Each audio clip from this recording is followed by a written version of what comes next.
Es que estamos hablando de cocina antes de empezar el programa.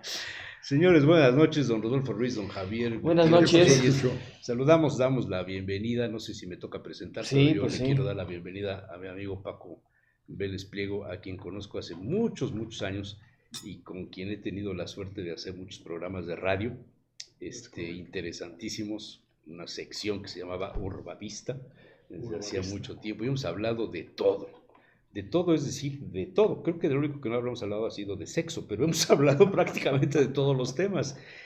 Y yo pregunté hace rato, ¿y de qué vamos a hablar? Pues es que con Paco se puede hablar de todo. Yo no sé, si nos metemos en los temas de la ciudad, del urbanismo, quizá no atraigamos ahorita al auditorio y nos interesa levantar el rating. ¿Quién te gusta para gobernador? No es un problema de gustos, ojalá y fuera de ¿Quién le gustos. conviene a Puebla? Esa es la pregunta interesante. Mira, yo creo que Puebla, desde hace muchos años, antes de entrar al programa estábamos comentando un poco la circunstancia de Puebla en los 50, pero no hemos escapado de eso. Me parece que Puebla ha sido desgraciadamente en muchos sentidos moneda de cambio en el contexto de las decisiones políticas Presidenciales. que tenía que ver con la decisión de quiénes eran los que iban a llegar a la presidencia de la República. Y entonces, salvo honrosas excepciones, el caso de Jiménez Morales, el caso del doctor Toschi, bueno, incluso Melquiades, ¿no? A pesar de la opinión que tenga yo de Melquiades. Eso es otro asunto. Es otro asunto. Eso es otro asunto. El propio Melquiades lograron, digamos, en circunstancias, yo digo, muy especiales, llegar a la gobernatura imponiéndose a intereses que estaban siendo resueltos en el contexto de este debate de lo que es qué le conviene a la presidencia de la República. No a Puebla. No a Puebla.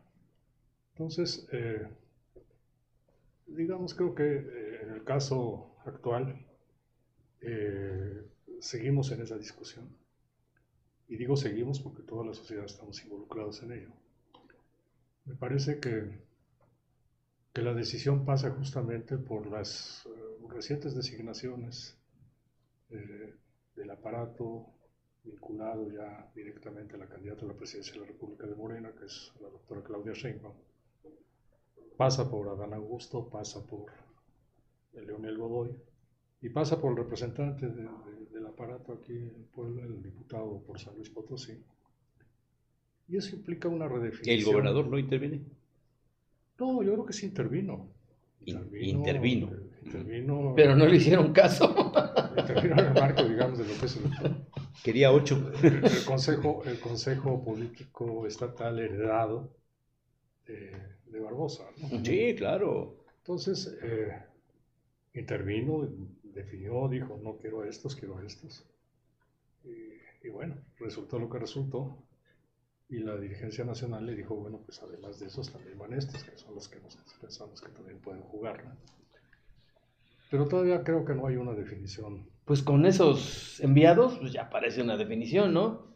Pues llega el secretario de Gobernación. ¿Quién trabajó la campaña del secretario de Gobernación en Puebla? Nacho Mier. ¿Quién era el vicepresidente de la fracción de Morena? Leonel Godoy. ¿Quién era el presidente? Pues Nacho Mier. Y el delegado era también diputado federal, ¿no? ¿O es diputado federal por San Luis Potosí? Por San Luis Potosí. Sí, pero ahí el tema es, también pasa por lo que acordó recientemente el Instituto Nacional Electoral. 5 mujeres y 4 hombres. Entonces 5 mujeres, pero además metió otro ruido, el asunto de la famosa alternancia. Sí. Bueno, ese ya se desechó, ¿eh? Lo de la alternancia ya se desechó. No está tan claro, porque todavía no pasa. Bueno, sí, todavía no pasa al pleno. O sea, la moneda está en el aire. ¿Perdón? La moneda está en el aire. Yo creo que la moneda está en el aire porque, insisto, aquí se está jugando. Yo lo que siento es que la doctora Sheinbaum está no solamente tomando cartas en el asunto con respecto al problema del proceso electoral inmediato, sino está diseñando con quién va a gobernar. Claro. Y eso no es un problema nada más de coyuntura. O sea, lo que pasaba con el PRI está pasando ahora con Morena, todo sigue igual, Paco. No exactamente igual. Yo creo que en el caso del Partido Revolucionario Institucional hubo un largo periodo de descomposición que tenía que ver justamente con este tránsito abierto por el neoliberalismo de construir instituciones vinculadas a la posibilidad de que la población accediera a derechos, salud, educación, etcétera, etcétera, a lo que fueron las políticas focalizadas a partir de Carlos Salinas de Gortari. Es decir, el abandono de la idea de que todos los ciudadanos tenemos derechos, es decir, y fue sustituido por este concepto de igualdad de oportunidades, que es un concepto falaz desde mi punto de vista, porque, digamos, no se puede tratar igual a los desiguales, y tenemos una sociedad desigual. Y en ese sentido, las políticas remediales focalizadas a partir de la identificación de ciertos criterios de selección, pues con lo que condujo fue a la construcción de clientelas nuevas, ya no ancladas, digamos, en las viejas clientelas relacionadas con la conquista de derechos a partir de relaciones laborales, a partir de... el tema educativo es clave en esto. Estás hablando para iniciados. ¿Perdón? Estás hablando para iniciados. Porque estas cosas que estás diciendo a mí me marcan, no sé, a Javier y a Rodolfo, un perfil de quién no debe ser. Quizá no quién debe ser, pero quiénes no, o sea, quiénes hay que descartarlos de arranque porque representan todo lo que estás Pues diciendo. de plano ahí, de esos 7 que llegaron a la final, pues hay que descartar a 5. Fácil, fácil. Doctor, O sea, que Fácil. el proceso interno de Morena ha sido una simulación. O sea, Fácil. hay 2 punteros que han estado siempre en la puja y querían meter 8, bueno, llegaron 27, pero finalmente son 2 los de arranque y 2 los que van a llegar a la final. pensaron que era para la piñata. Doctor, Yo- Puebla es el yo corazón, no el descarto a una corazón mujer, del ¿eh? Estado. Yo no Es el descarto a corazón. una mujer. Sí. Y generalmente han llegado al poder gobernantes que no tienen conciencia de lo que es Puebla en todos los sentidos en un Estado. Es correcto. ¿Cómo hacer? ¿Cómo hacer para presionar, empujar, para que gobernantes sin conciencia tomen conciencia respecto de todos esos rubros que implican afectar al corazón del Estado? Yendo al Señor de las Maravillas a pedirle el milagro. porque- Aparte del Señor de Maravillas. No veo yo, cómo. Recuerdo una plática a la cual me hizo favor de invitarme el licenciado Bartlett, no nada más a mí, sino a un grupo de universitarios, cuando recién lo habían designado coordinador de proyectos especiales para De la Secretaría de Desarrollo Social. Puebla Centro, Pronasol. la región centro del país. Sí, Ujú. con Salinas. Y esa es la pregunta que hizo el licenciado Bartlett. ¿Cuál es, en la opinión de los que estábamos ahí, éramos 6 universitarios de distintos perfiles políticos, cuáles creen ustedes que son las principales problemas o embudos que tiene el Estado de Puebla? Y la gran coincidencia que tuvimos los 6 que estábamos ahí fue justamente esta visión que reproduce mucho el tema del centralismo que ha vivido este país. Esta ausencia de una visión regional y del conocimiento de las propias regiones, porque creo que muchos de los gobernantes que han llegado desconocen las regiones. Pero todo el mundo habla de ellas, ¿eh?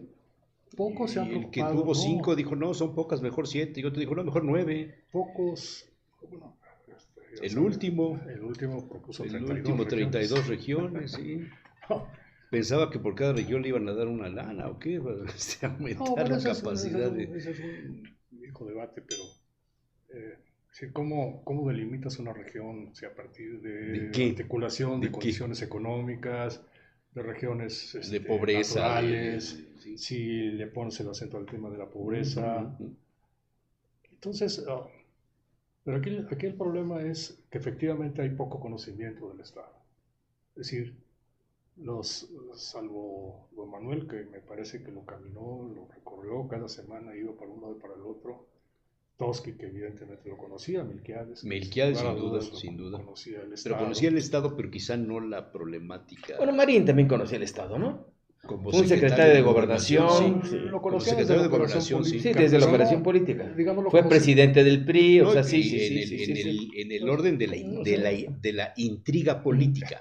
Y de los grupos que políticos, sí. La intriga Sí, sí, sí, política, sí, sí. más que del orden Sí. político en Sí, la sí, extensión Desde la amplia, operación ¿no? política, pero conocer el Estado es mucho más que eso. Sí, claro. Sí, Sí, claro. claro, claro. Es conocer sus potenciales, sus características, las articulaciones, digamos, las cadenas de valor social, cultural, económico que se generan en las regiones y que algunos de ellos vienen de épocas milenarias. Esta decisión, por ejemplo, que tomaron de mover el mercado del Tepeaca, el gran tianguis de Tepeaca, A Huixcolotla. a Huixcolotla, ¿no? Que fue Con una Mariano decisión- Piña Olaya. que Un fue una negocio decisión tremendo. política que rompe una tradición De un tianguis, digamos, Prehispánico. y que articulaba, digamos, cadenas de valor, comercialización, actividades de comunidades campesinas que iban incluso mucho más allá de la región del estado de Introductores de Puebla, todas las partes, de regiones del Veracruz. estado sí, de Veracruz, y sí, mucha gente de todo el sureste. Entonces, y eso es desconocimiento y eso es obedecer a intereses específicos. Eso fue hacer un negocio. Etcétera, ¿no? Pero Fue hacer un negocio.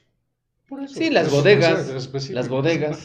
Por Entonces, cierto, de una persona muy un cercana poco aquí a para Tasur. responder a la pregunta que hacía Javier. don Javier, me parece que sí necesitamos de alguien que conozca el Estado, que alguien que haya caminado el Estado. No hacer concentraciones políticas en cualquier parte del Estado, sino caminado el Estado. Y la historia. Esa es la otra historia. ¿Sí? Pocos la conocían también. Ahora, de los que hay, Pero o de los candidatos o aspirantes que hay, ¿quién conocería mejor el Estado? Tan, tan, tan, tan, tan, tan, tan. no, bueno, algunos creo que lo han estado caminando. Yo creo que Olivia. Pero políticamente, Olivia lo políticamente. conoce. Olivia conoce el estado. Ujú. El estado del campo de golf de la vista. Ujú. Que eso también es muy importante. no, yo no quisiera descalificar a ninguno. ¿no? Tampoco calificar a Es malo soy yo. No, Hoy no, soy no. cuchillo. ¿Qué? Porque me parece que ese es un tema que hace mucho que se abandonó. Es decir, en términos de un activismo político. Es decir, los viejos políticos te decían, tienes que caminar de tu distrito, tienes que Sí, gastar caminar. suela. Sí, Oiga, doctor, usted comenzó diciendo que Puebla ha sido una moneda de cambio, sí, que siempre ha estado en función de la elección presidencial, sí, del presidente o del candidato. sí. Y de los En este grupos caso, alrededor. en este caso, en el caso Puebla, donde ya la elección presidencial está empatada con la elección del estado, con la elección de gobernador, ¿a quién conviene más de los punteros? ¿Quién sería el candidato que más conviene a López Obrador o a Claudia Sheinbaum? Mira, O a yo creo Xochitl. que a quien postule... Bueno, estamos hablando de Morena. Ah, perdón. Yo estoy convencido de que a quien postule Morena va a ganar la elección. Sí, sí, sí, sí. Yo creo que el discurso que se ha construido, se ha buscado construir desde la oposición, es que si no son los punteros, puede ganar el Partido Acción Nacional, no es un discurso consistente. Al menos no es un discurso consistente con la, digamos, la información empírica que se ha mostrado públicamente. Encuestas. Sí, O sea, ¿hay me una parece- manipulación en eso? No, me parece que la marca pesa más que los candidatos, en este caso. O sea, puede ganar un X, Quien decida la dirigencia de Morena con uno el de apoyo los de Claudia aspirantes, Sheinbaum, me con el decía el año apoyo- pasado, hasta un burro gana. Era eso mismo, decía el PAN y ya ve cómo le fue. Ya han ganado. Sí. Porque, Y ya han ¿por qué ganado. ¿Por qué se ha construido esa percepción? Pues porque en el 21, el entonces gobernador en funciones, pues operó en contra de Morena. Ujú. O sea, operó para sus propios intereses. Sí, y a los candidatos que no pudo meter por Morena los metió por otros partidos.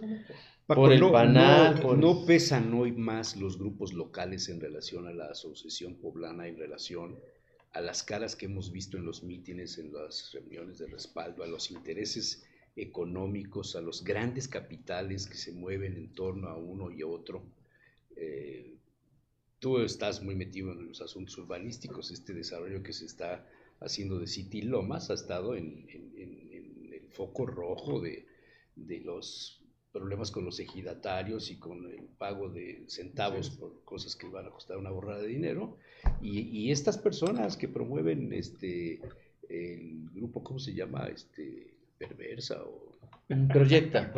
ese, perdón, pero usaba con P. El grupo Proyecta, pues están apoyando a uno de los candidatos. Y los caciques de por allá de Libres y de esto también están apoyando a otro. Entonces, o sea, los negocios están en juego en la asociación gubernamental como nunca antes. No, como nunca antes, no. Yo creo que siempre han estado en juego. Y me parece que quienes han aparecido públicamente arropando a un candidato también están apoyando a otros candidatos. Por abajo, por las dudas. Muy a la O poblana. sea, tienen su apuesta A y su apuesta B. Sí, bueno, digamos, no hay que olvidar que los intereses económicos no tienen... No en tienen sentido ideología. estricto, ¿Ok? no, sí Tienen la intereses, pero no sí ideología. sí la tienen, pero están dispuestos a ponerle un paréntesis a la ideología, siempre y cuando puedan pactar en función de esos intereses Como lo hizo el económicos. grupo Atlacomulco en el Estado de México, por no ir muy lejos. O sea, el sistema de complicidades estará más que vigente en la sucesión gubernamental. Siempre ha estado presente, y yo creo que justamente uno de los grandes retos que tenemos como sociedad es construir instituciones que nos permitan efectivamente transparentar no solamente los procesos político-electorales, sino el ejercicio del poder. Y eso, digamos, pasa por estar comprometido realmente con la construcción de condiciones de la democracia contemporánea. Yo creo, digamos, que en el pasado no es que no haya habido democracia, sino que tenemos que analizarla en el contexto de las circunstancias históricas en las cuales se está ejerciendo esa relación entre gobernantes y gobernados. Me parece que las clientelas construidas por el Partido Revolucionario Institucional, que tiene que ver con la conquista de derechos, esos procesos democráticos comenzaron por las agrupaciones gremiales y después se vieron reforzados frente a las disidencias y los conflictos gremiales o sociales, ¿no? Y entonces se fue reforzando una vertiente autoritaria para ejercer el control político. La famosa cláusula de exclusión en el caso de los sindicatos, el tema de afianzar, no en las asambleas ejidales, sino en los comisariados ejidales, las estructuras de relación con el campesinado, etcétera, etcétera. Es decir, podemos revisarlo de muy diversas maneras. El caso es que esa estructura corporativa construida a partir de ese ejercicio o esa intención de cubrir, darle cobertura a los derechos consagrados en la Constitución, fue desmontada precisamente frente a los requerimientos de la propia dinámica neoliberal. O sea, todos pensamos que el TLC fue el punto de partida, pero en realidad se vino construyendo desde antes. Desde el GATT.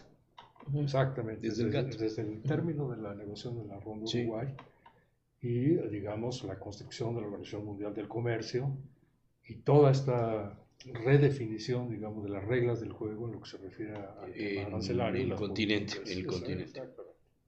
Entonces, bueno, eso obligaba al Estado mexicano que quería ingresar a ese esquema, digamos, de crecimiento económico, a abandonar justamente lo que desde el punto de vista del mercado, entre comillas, se consideraba acciones que desequilibraban el adecuado funcionamiento del mercado, ¿no? Así, la eliminación de subsidios,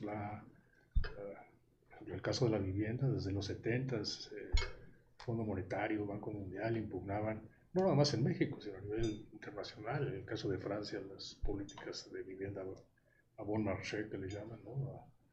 De vivienda de mercado a bajo precio, porque distorsionaban el mercado de la vivienda, afectaban, digamos, los intereses de los grupos inmobiliarios, Sí, que desarrolladores, invirtieron en las etcétera. periferias y se vinieron abajo las inversiones en las periferias por esa política. El caso del campo tiene también sus repercusiones, es decir, que pasa por la reforma del 27 constitucional, pero no solo.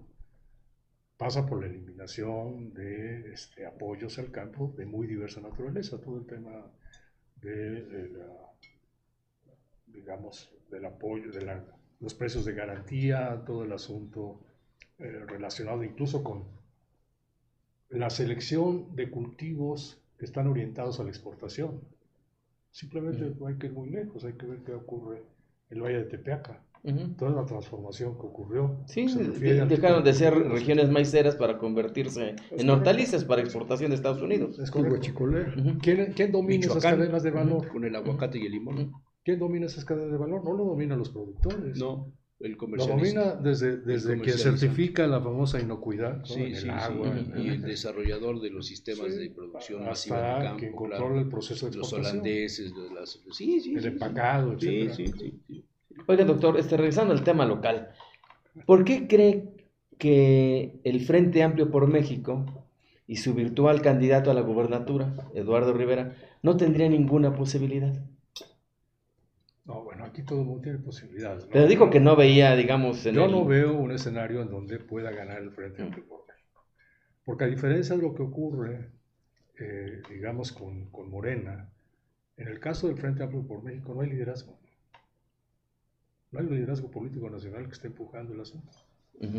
Su candidata a la presidencia realmente es una candidata que le está creando hoy, a estas alturas del partido, creo yo, más problemas que le está proporcionando efectivamente una posibilidad, una plataforma de apoyo y de despegue.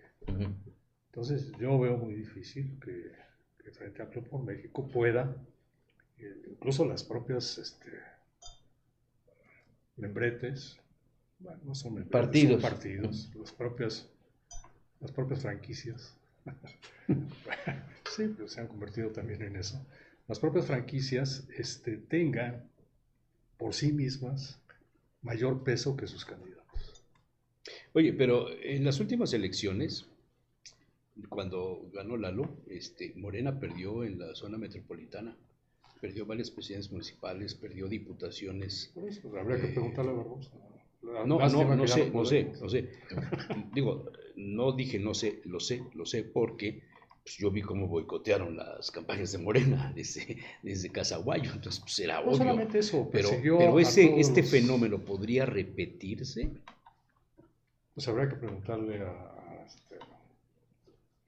Salomón Céspedes, ¿no? Pero no, yo creo que no puede repetirse por varias razones, ¿no? O sea, ese fenómeno se dio sí, solo sí, porque no hubo voluntad estatal o el gobernador sí no había una favoreció a voluntad. Morena. La voluntad estatal fue Que Apoyar a sus perdiera, propios constru- candidatos. construir que las perdiera condiciones Claudia, que perdiera para Claudia. yo decidir quién va a ser mi sucesor. Así es, Ujú. así es. Y eso supone la construcción de lealtades a partir de la definición de estas candidaturas a nivel local. Y yo creo que la negociación con la federación fue, a ver, tú decides las candidaturas a diputados federales Y yo decido lo de aquí. Ujú. Y te Doctor, garantizo las votos. municipales. Más allá de los ismos que compiten, usted está como en una atalaya.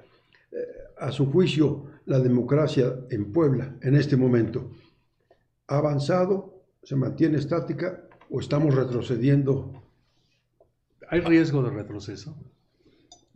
Porque el concepto de democracia como el concepto de ciudadanía no podemos analizarlos ahistóricamente. Para mí, las prácticas democráticas y las prácticas ciudadanas son prácticas sociales que se construyen en contextos históricos.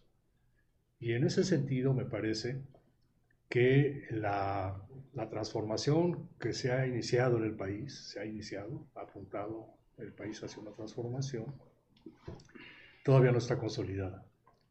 Es decir, todavía no asumimos los ciudadanos como prácticas, que se traducen también en prácticas políticas, que la decisión de a quién apoyamos no debe de pasar por prebendas, sino efectivamente por la construcción de instituciones que garanticen el ejercicio de nuestros derechos. Eso en Puebla nunca se ha podido practicar. Bueno, el problema es cómo eso pasa por la transformación también de los partidos.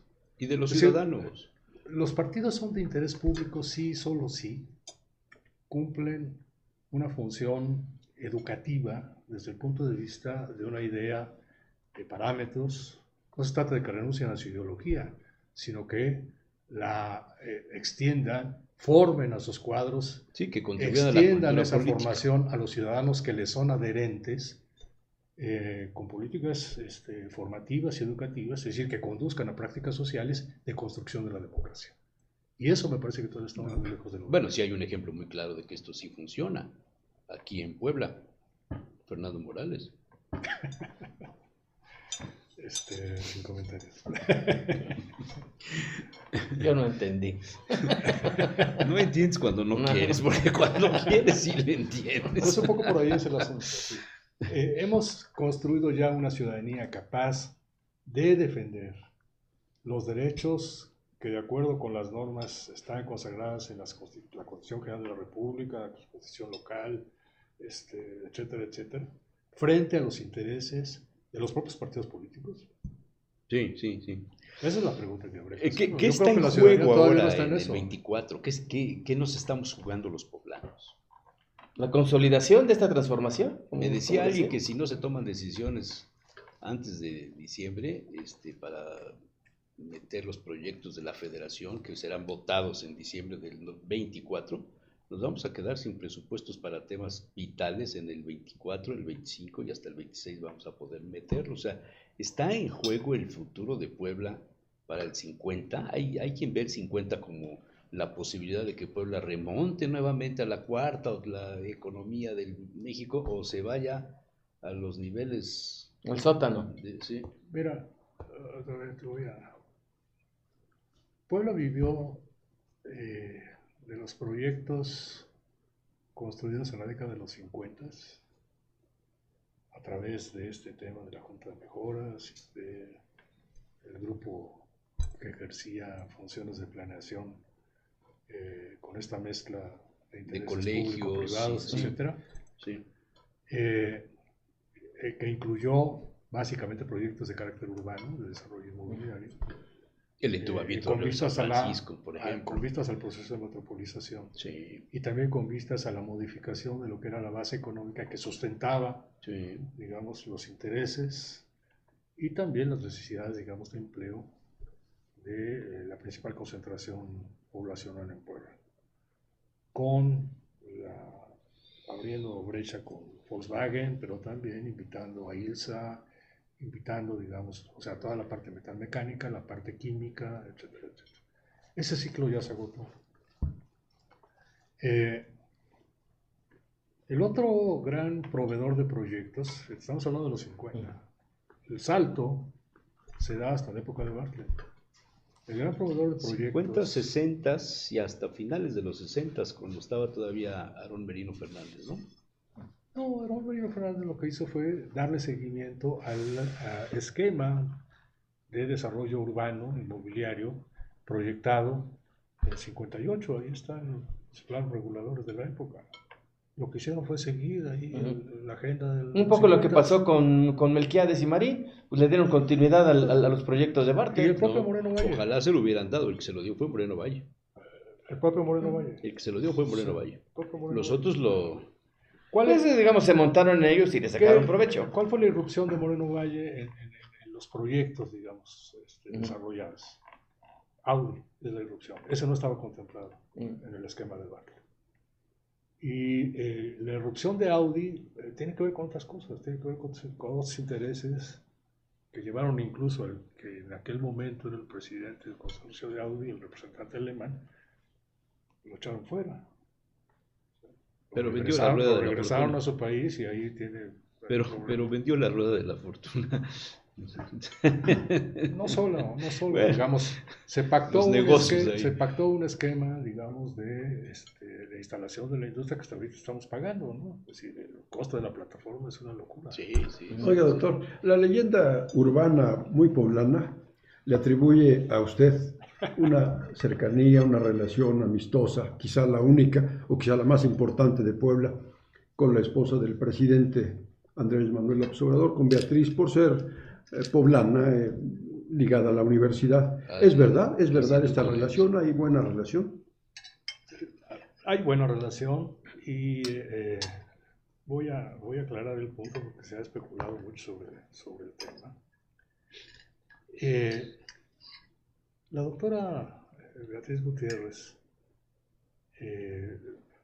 solicitó en el 2013, acaba yo de llegar a la dirección del instituto, por la intermediación de un estimado colega, por la intermediación del antropólogo Julio Glockner, que la había conocido justamente, porque hay que recordar que Julio fue candidato a diputado en los procesos electorales en los que estuvo involucrado Andrés Manuel. Bueno, entonces Julio me comentó, oye, la doctora Beatriz Gutiérrez quisiera tener una entrevista contigo para ver la posibilidad de ingresar al instituto como profesor.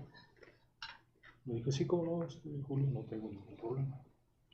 En ese momento, estamos hablando del 2013, estaba abierta la posibilidad de que la universidad obtuviera plazas por la vía de lo que CONACYT había abierto como repatriación o lo que se llamaban cátedras de retención.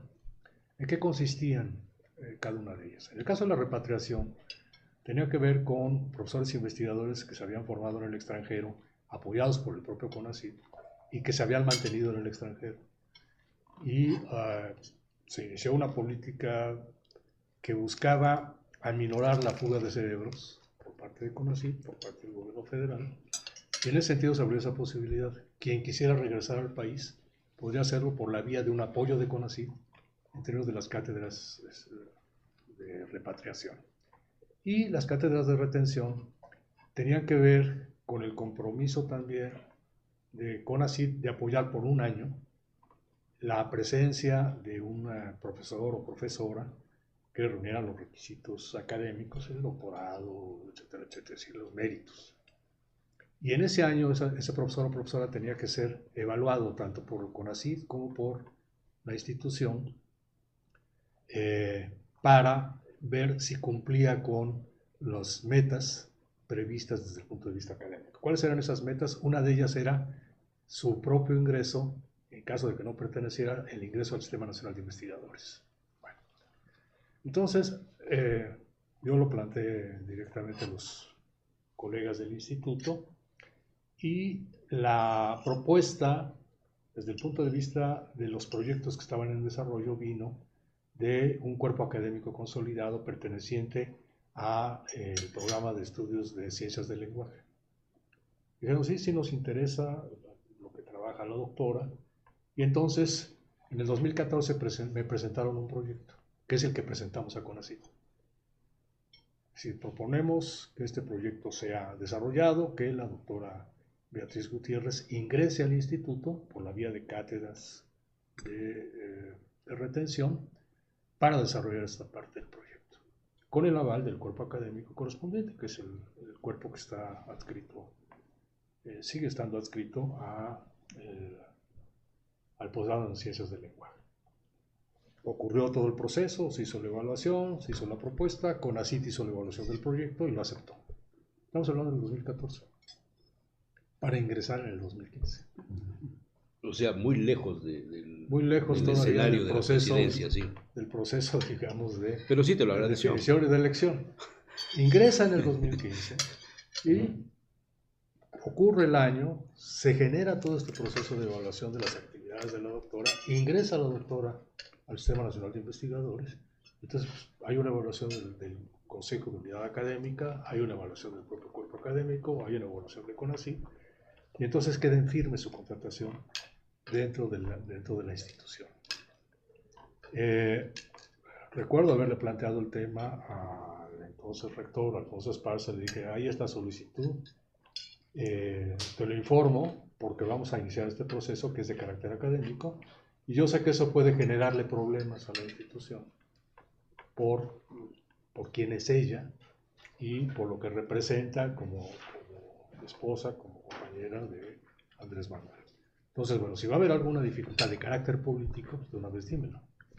Y el doctor Esparza me dijo que no había ningún problema, que digamos que la vía escogida era correcta, es decir, era un proceso de evaluación entre pares, tanto desde el punto de vista de la academia, del instituto, como desde el punto de vista de CONACYT, ¿no? Entonces, así fue que ingresó a la universidad, al instituto. Ahora, que eso nos ha llevado a tener una relación, digamos, pues de confianza y de intercambio de opiniones, sí. No quisiera yo llamarle de amistad, porque, digamos, eso ya tiene otras implicaciones, ¿no? Pero hay una relación de respeto, igual que con todos los colegas del instituto. Y además, en mi propia función de director en aquel momento, pues, no había ninguna otra situación distinta, ¿no? Y con esa cercanía que tiene con Beatriz Gutiérrez, ¿cree que Beatriz Gutiérrez influye en los procesos políticos? ¿Que puede influir en el proceso de sucesión gubernamental? Bueno, yo creo que ella tiene sus propias opiniones, nunca las he conocido tan claramente. O sea, realmente los comentarios y los acuerdos a los que hemos llegado pasan estricta y directamente por proyectos de carácter académico. O sea, ¿nunca hablan nada fuera de lo académico? Sí, en algún momento recuerdo haberle expresado, sobre todo después de la elección del 2018, la preocupación que en lo particular yo tenía como director del instituto por su propia seguridad y por la seguridad del propio presidente, ¿no? Si dadas las situaciones y los conflictos políticos que podrían derivarse de ello, ¿no? Entonces, pues se acordaron simplemente mecanismos que permitieran garantizar el que no hubiera algún desaguisado. Pero digamos, ¿nunca tiene alguna opinión sobre el futuro de la universidad, sobre el futuro del Estado? Nos hemos concentrado en la parte de los proyectos para la universidad. Por ejemplo, el proyecto que tiene que ver con todo el tema relacionado con los bienes naturales, culturales y ecológicos de la universidad y los distintos aspectos que contempla.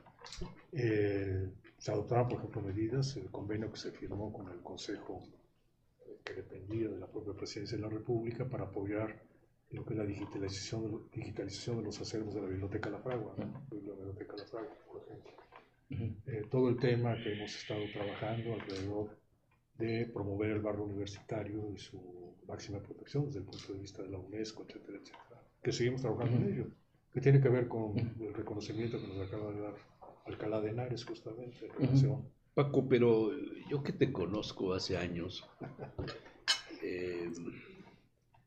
no podría yo creer que llevándote con doña Beatriz, o la doctora Gutiérrez Müller, pues no le preguntaras, oye, ¿por dónde que va? ella no te dijera, hay que apoyar, hay que mover. Este es el bueno. Hay que mover a fulana porque la quieren dejar fuera, por decir algo. Porque yo creo que ella iría más con una mujer que con un hombre, ¿no? Pero pues no hay mujeres. A ver, mira. Hay 4, ¿no? 3. Ninguna competitiva. En términos de encuestas. Pero ya dije que hasta por un burro ganaba, ¿no, hombre? Entonces... Cuando ella ingresa al instituto, en ese contexto del 2014, lo primero que me dijo es, vengo a trabajar, Paco, no quiero verme inmiscuida en las coyunturas políticas ni de la universidad ni locales, porque mi circunstancia en particular en este momento es muy difícil. Y yo he aprendido a respetar esa posición. Y Andrés Manuel todavía no era presidente. ¿En tu familia habrá alguien que no la respete? No, yo creo que todos respetamos esa decisión en mi familia. Sí, me refiero a tu familia, a doña Cata, no se habrá atrevido a preguntarle. Luego salen fotos ahí con ella. Bueno, han tenido una relación muy esporádica. Catalina es una mujer, tú lo sabes, profundamente respetuosa Total. del espacio, de los espacios en los que yo desarrollo mis actividades, y yo también he sido muy respetuoso de los espacios en los que ella desarrolla sus actividades. Han coincidido en las invitaciones formales que tienen que ver con los informes. Solamente. Nada más, o con las fiestas de fin de año, las comidas que se ofrecían en el instituto para la conmemoración, digamos, del fin de año, ¿no? Y las charlas han sido básicamente sobre el bacalao, los chiles en la comida, no, la preocupación que en algún momento nos despertó a todos después del 2018, las agresiones en redes a su hijo. Sí, fuertes. Fueron muy fuertes, ¿no? Y bueno, pues, obviamente le pasamos nuestra solidaridad con respecto a eso, pero hasta ahí no. Oiga, doctor, yo sí le quiero preguntar en su carácter de urbanista. Hoy leí un artículo de Osiel Mora en eConsulta que decía que la declaración de Puebla como Patrimonio Cultural de la Humanidad estaba en riesgo por las obras que se están haciendo en el centro histórico. ¿Esto es cierto? Eso es una mentira del tamaño de la catedral, por favor. No tiene nada que ver. No, a ver, Puebla fue de las primeras ciudades que se fueron inscritas en la lista junto con las otras 6 del país. Y tuvo sus propias particularidades, porque la propuesta en aquel momento del gobierno federal y del INAH era inscribir patrimonios mixtos, es decir, arqueológicos con valor arqueológico y con valor histórico. En el caso de Puebla se jugó el tema en relación con Cholula y el Centro Histórico de Puebla. Quien dictamina eso es Iconoce Internacional, es un comité internacional. Bueno, admitieron el de Puebla, pero descartaron Cholula por las transformaciones que había sufrido Cholula, y entonces no lo consideraron relevante en aquel momento. Ambas expedientes, pero particularmente el de Puebla, es donde más tuvimos intervención, injerencia. Cholula de manera colateral, ahí estuvo básicamente Eduardo Gutiérrez como subsecretario en la época. Claro, Eduardo Gutiérrez, que creó el Consejo del Centro Histórico. Bueno, entonces él estuvo muy metido en la parte de Cholula, muy vinculado con la Universidad de las Américas, pero ese expediente no sé. Ahora, ¿qué pasa con esos expedientes del 87, 86, incluso desde los 80? Que los criterios de selección han sido sometidos a discusión actualmente. No actualmente, ya tienen 20 años fácil. Que están siendo discutidos a nivel internacional. Voy a poner un ejemplo. El criterio 6, que tiene que ver con no solamente considerar la parte del patrimonio material de los sitios inscritos, sino también su vigencia en términos de continuidad en relación con el patrimonio inmaterial, las influencias, las continuidades, más directamente relacionadas con el patrimonio inmaterial. Pero ese criterio 6 no puede ser el único criterio para, por ejemplo, inscribir ni un para sitio en la lista del la patrimonio mundial, sino tiene que estar asociado a los otros, a cualquiera de los otros 4 o 5 premios. Bueno, pero ese criterio, solamente ese criterio, por ejemplo, ha sido objeto de revisión durante 6 ocasiones y objeto de precisión de los alcances y de los términos en los cuales está formulado a lo largo de los últimos, por lo menos 15 años. Paco, pero o sea, una afirmación de ese tamaño que está en riesgo la vigencia de patrimonio cultural de la humanidad de la ciudad de Puebla, bueno, del centro histórico de la ciudad de Puebla, que no es toda la ciudad, se me hace verdaderamente muy atrevido, y yo lo digo, una mentira del tamaño de la catedral, porque para que una zona, un sitio que ha sido declarado, le quiten el reconocimiento, primero tiene que pasar a una lista de patrimonio en riesgo, que ese es el siguiente. Hay ciudades, hay sitios que por guerras, por pandemias, por mil cosas, terremotos, por fenómenos O intervenciones incluso, ¿no? Intervenciones bueno, urbanísticas. esa sería la peor, Ujú. ¿no? Porque lo demás pues, no lo puedes programar. Ujú. Pero entran en el patrimonio en riesgo. Pero en términos generales, la ciudad de Puebla no está en esa lista. Que las obras del centro histórico no correspondan a criterios urbanísticos serios, eso es otra cosa. Eso es otro asunto totalmente diferente, que debía pasar por estas cuestiones, por esos criterios, que no lo pasa, eso es O sea, totalmente por cierto. ejemplo, la obra de la 16 de septiembre, ¿no atiende estos criterios? ¿La peatonización de la 16 de septiembre? A ver, Es que no es tan importante la 16, yo creo que hay cosas más serias como el debate ahí, la discusión es, el por uso ejemplo, del suelo. ¿qué estaría siendo considerado ahí? El famoso tema de la traza. Ese es el Pero punto ¿cuál es central. la traza? ¿Cuál es la traza? Norte a sur, este a oeste. La traza es de paramento a paramento. Ah, sí, pues de el lo damero, edificado. el damero. Esa es la traza. Ujú. O sea, en el siglo XVI no había banquetas. Es lo que quiero decir. Ujú. Entonces, si tú estás modificando el arroyo, Que eso es lo que sí, hicieron el desde espacio la época de Blanca de Alcalá. circulación,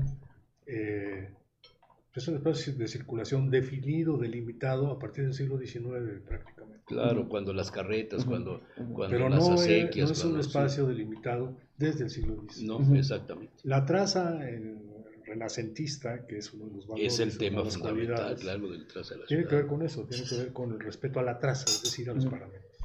¿Qué puede modificar eso? Que empieces a dejar chimuela la ciudad. Lo que quiso hacer hace muchos años el arquitecto más treta de Puebla. ¿Sí te acuerdas? El proyecto aquel que se presentó junto con Paco Sánchez en la Junta de Mejores, que por cierto murió Paco Sánchez, murió hace como... Paco Sánchez Díaz de Rivera, sí. Sí. Como un mes. De Puebla, ciudad musical. El unir, no, y de la Junta de Mejoras, Sí. el unir los interiores de patios, de traspatios de las residencias del centro, las manzanas, unirlas por centro, en el centro y convertirlas en una serie de laberintos, como una Pero eso no medina. modifica, ¿sabes qué es No, lo que- no, pero no, digo, no se hizo, pero uno de los criterios fue que rompía con la traza. Sí. Pero el problema no es tanto ahí, el problema es, por ejemplo, una política que se siguió a nivel internacional y que finalmente se frenó, que tiene que ver con la redensificación de los corazones de manzana. Eso es más grave lo que están haciendo frente a Casa Aguayo y en esa zona del Alto que lo que están haciendo en la licencia. Entonces, por esto digo, ahora, ¿qué es lo que ha ocurrido? Lo que ha ocurrido desde la inscripción de Puebla en la lista del patrimonio es la obligatoriedad de todas las ciudades, todas las que se han venido escribiendo, A cumplir de rendir con- informes. Y rendir informes. Los informes los puedes consultar, ahí están. Ahí está, por ejemplo, Están el en informe- internet ahorita todos los... Sí, Está el informe de del debate del Paseo Sí, del Río. Ahí sí, está. sí, ahí está. Cuando Además, Giorgio Lombardi, cuando se Giorgio subió Lombardi. tardíamente porque solamente se había subido al expediente de la UNESCO, se había subido digamos, el punto de vista positivo, de adelante con las obras, pero no lo que había propuesto el italiano. Giorgio Lombardi.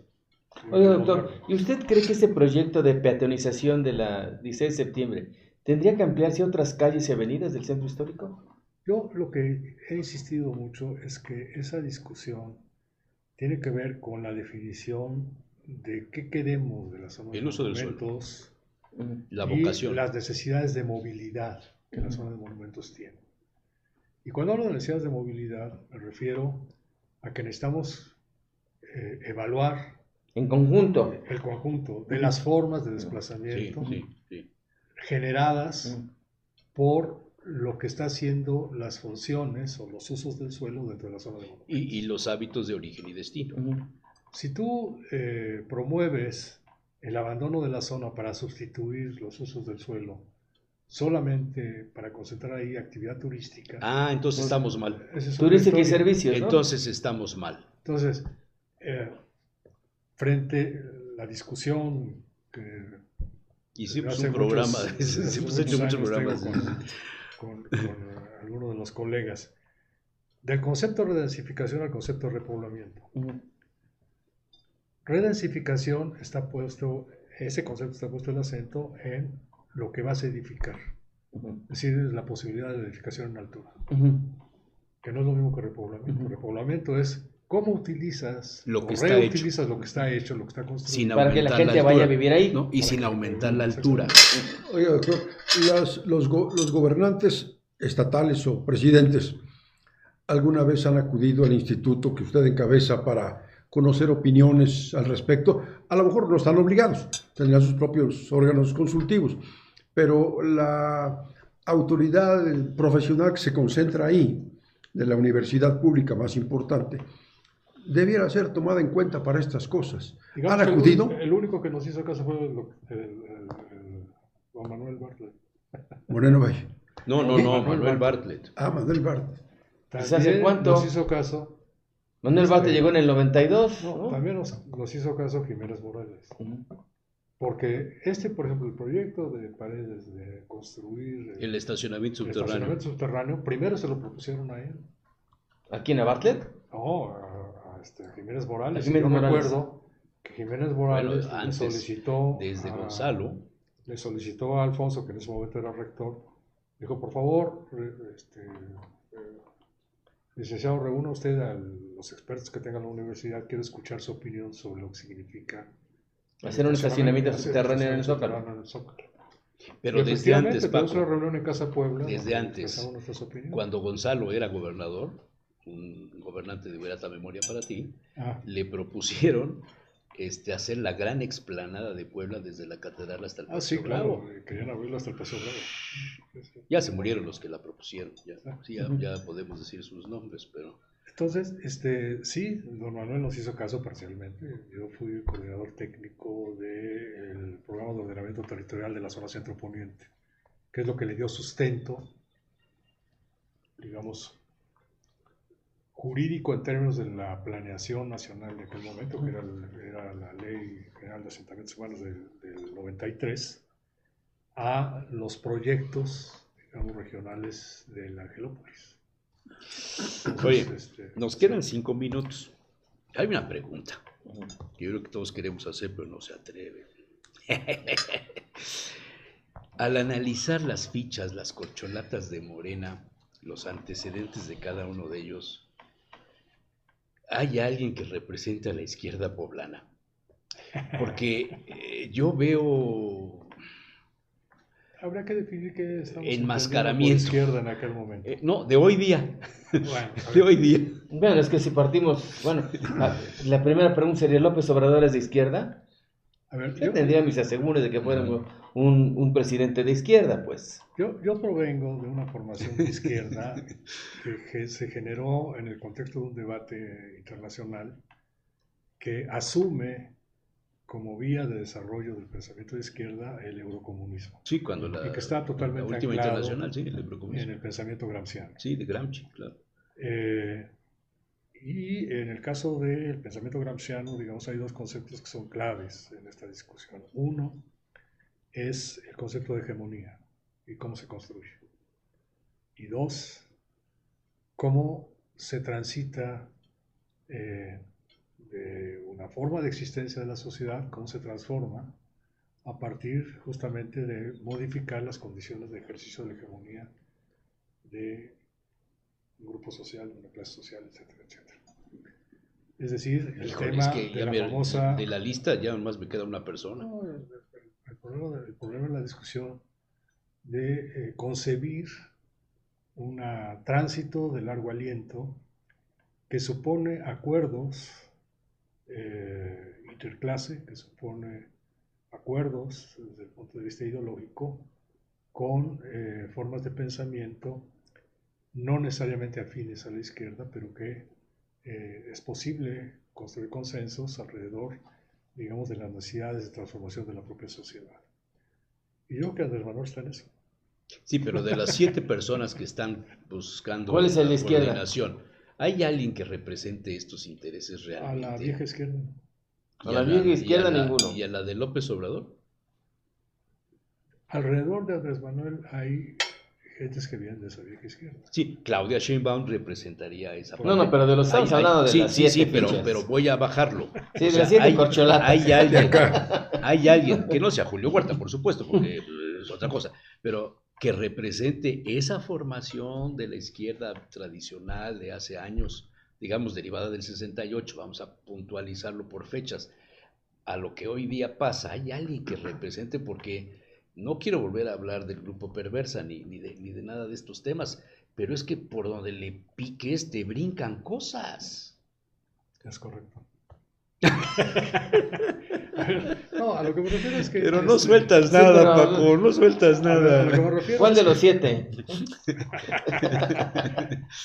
No, a ver, yo lo que estoy es en un ejercicio de debate, por ejemplo, formamos un núcleo de discusión para generar un escenario, digamos, programático, con lo cual contribuimos, lo enviamos directamente con el grupo que está a cargo de formular el proyecto de nación del 24-30. Entonces, digamos, tenemos contacto, tenemos relación, mandamos nuestras opiniones y nuestras propuestas sobre temas que consideramos claves. Obviamente el tema educativo, el tema de la reforma judicial, el tema relacionado con la bronca hacendaria, es decir, qué pasa con el tema hacendario, ¿no?, en las condiciones actuales. Todo el tema de la reforma política, entendido no como la reforma político-electoral, sino la necesidad de la reforma jurídico-política al régimen, la reforma al régimen político. O sea, la reforma de Estado. Sí, sí, porque en realidad lo que hemos vivido desde los 90 para acá es una reforma al Estado mexicano dosificada, Sí, sí, sí. adecuada, enfocada Un hacia poco el lo que son los intereses, digamos. gatopardismo. Puebla necesitaría ya una Entonces necesitas una nueva reforma del Estado, ¿no? que vuelva a colocar en el centro del cumplimiento de las responsabilidades del Estado el que los ciudadanos tengamos efectivo acceso a los derechos que la Constitución consagra y no de manera selectiva en función de los intereses de los Con un otros. vodka frío me dirías quién. No es el momento todavía. Es que Paco y yo cuando hemos comido siempre terminamos bebiendo un vodka helado, un subvodka, que nos gusta mucho. Luego, para terminar de responder a la pregunta de don Javier, sí, efectivamente, cuando se obtuvo para Puebla, tú estuviste en ese evento, en Santiago de Compostela, Sí. se obtuvo para Puebla la sede de las De la ciudades OCPM. inscritas de la OCPM. Ahí comprometimos al entonces presidente municipal a financiar un proyecto para el centro histórico. Y se hizo con recursos del Banco Interamericano de Desarrollo. ¿Ese fue qué, en 85? Marín. Sí, no, estamos hablando del 2001-2002. Okay. Marín, ¿Qué ¿no? ocurrió ahí? Sí, Marín era. Se hizo. Bueno, Lalo con- Masip realmente fue la pieza ahí. Sí. Eduardo fue el que lo promovió, se obtuvieron recursos del Banco Interamericano de Desarrollo que bajaron por conducto de Banobras, se sometió a consideración de una licitación internacional en la que afortunadamente tuve la posibilidad de participar Sí. como consultor y al cual me asignaron el contrato por una decisión del Banco Interamericano. Es decir, fue una evaluación del Banco Interamericano, ahí sí no tuvo nada que ver todo el rejuego aquí local.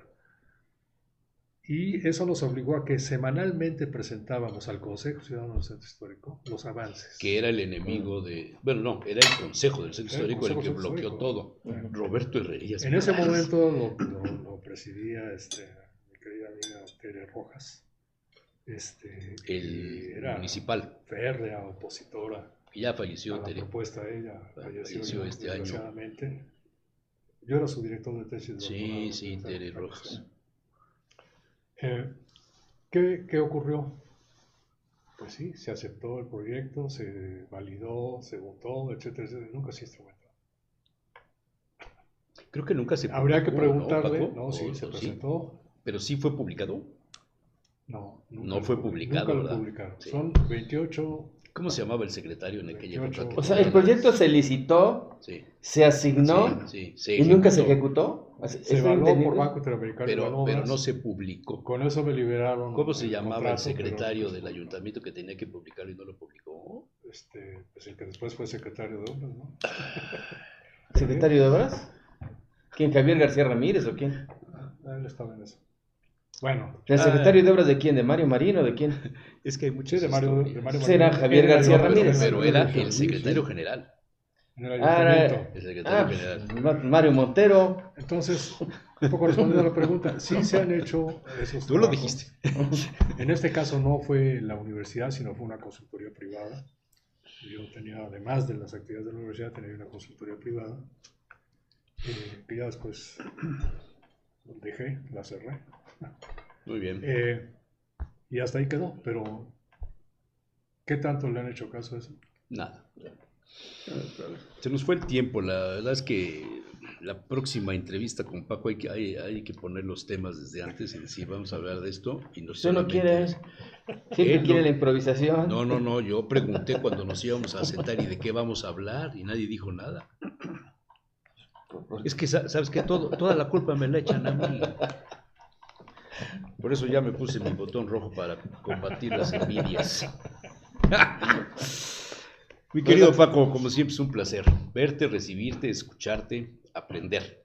Gracias, Paco. No, todos aprendemos, creo que. Muy grato, muchas gracias, doctor. No, gracias a ustedes por la Gracias, invitación. doctor. Gracias. Don Francisco Vélez Leo. Y como Gracias, siempre te gracias. lo he dicho, Gracias. siempre que nos despedimos, saludos a Doña Cata, por favor.